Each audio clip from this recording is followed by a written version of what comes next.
everyone, I'm here to talk to you about today's class. You see that I'm not in class today. I have an appointment that I can't miss, and so I found a sub. So this is Elle, and she will be with you for the day, and you guys have a lot to achieve in class, and Elle's going to lead you through it the way that we normally do things in class, which is to get as much done in class as possible to practice not only the writing process, but, to revise. But this week's focus is on pre-drafting, preparing for the rough draft of the response essay that's due next week. So I'm going to say that again.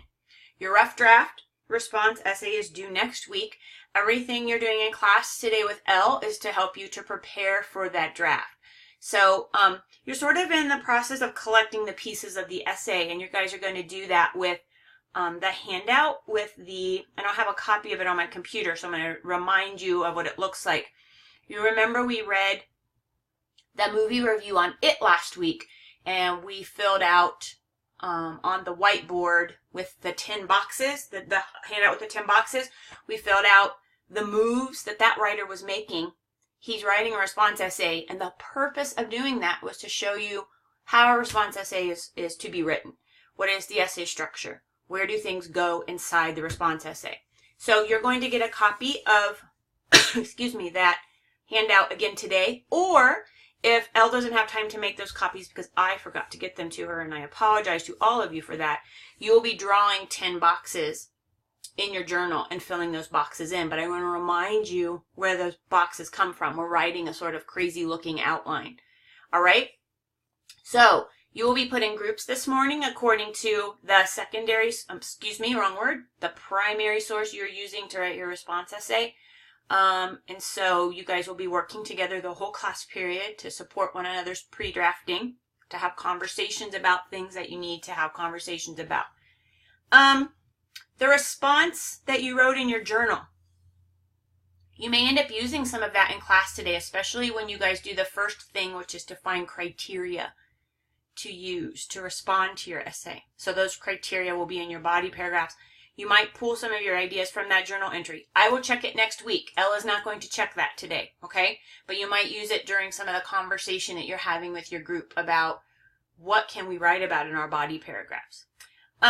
You guys watched my video on how to find secondary sources, the types of secondary sources, and you should have 2 printouts today in class. I believe Elle will be coming around to check for those. She's not collecting them because you need them, but she might come around to check for those. And if you don't have the printouts, then you should have the websites open on a device, your tablet, your computer, your phone, so that you can use those. At some point in class, you will be using those secondary sources. And then Elle will be collecting your error log today. So make sure your name is on both the pages. I'm looking for you to have corrected 8 errors. All 4 columns must be filled in. And you guys watched the video on that and completed the error log related to your memoir essay that was passed back to you, graded. And so you're learning about the errors that you make. So that's where we are. You guys know that you're going to be pre-drafting today, so let me give you a heads up on how that's going to look. So you're first going to go through finding criteria for the body paragraphs. I'll ask for you to select the criteria that you want to use to respond to the source you've read from the textbook. Remember, that's called the primary source. So you will use the 10-paragraph box outline thing to fill in some body paragraphs so you know what you're focusing on in those body paragraphs. I will remind you that last week when we looked at the movie review, that we figured out what that writer was focusing on in his body paragraphs. They were things like the scenery in the movie, the characters in the movie, the monster in the movie, right? So certain elements or certain aspects are what we focus on in the body paragraphs of response essay. We can't respond to everything in the primary source. You have to narrow your focus and figure out which criteria you will select, which elements, which aspects. So please make sure that after you do some group work related to that and talk about it as a class, that you're ready to select the ones you want to use. Then you're going to find examples in the primary source to help you develop those paragraphs on the elements you'll be responding to. Then you will talk about how you know when you need to quote from a source, paraphrase from a source, summarize from a source. Then you will talk in class about your secondary sources. Your groups will share secondary sources, and you will decide today what secondary source you will use and even get to practice that secondary source in your journal. Practice using your secondary source in your journal for when you're ready to synthesize it or incorporate it or add it into your response essay. And then I think the last thing you're going to be working on is figuring out how you can conclude. And I'll remind you that conclusions in an academic essay tend to be on the repetitive side. And so I'll ask you to think about ways you can make your conclusion different from just regurgitating what you've already said in the body of your paragraphs, because that kind of conclusion is not interesting for someone to read, not even for a professor. So you're going to try to think of ways you can conclude that are more engaging than just repeating your statement of purpose or thesis in the conclusion.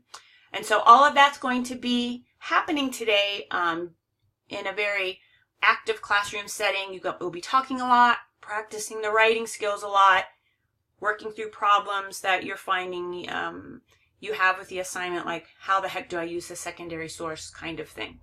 So I hope you have a great class, guys. The homework will be posted in D2L as usual. I am going to ask you to watch a video in class, another one of me giving you some instructions on the on a handout that's called the source or quote cheeseburger. You may be getting a copy of that today on paper. If not, it will be in D2L for you to review, but I'll be asking you to rewatch that video as well so you can understand my trope. The trope I'm using to suggest the 3 parts of incorporating sources are the top bun of a cheeseburger, the good stuff in a cheeseburger, the meat and the cheese, and the bottom bun of the cheeseburger. So as usual, the homework will be posted, but the most important thing that will be due at the beginning of class next week when I return to class is a rough draft of your response essay, and it should be printed out. And remember, the draft has to be 3 pages long. The essay has to be 3 pages long, so I'll be looking for at least a 2-page draft for next Friday so we can do some peer review work in class, etc. Okay? All right, have a great class, and I'll see you guys next week.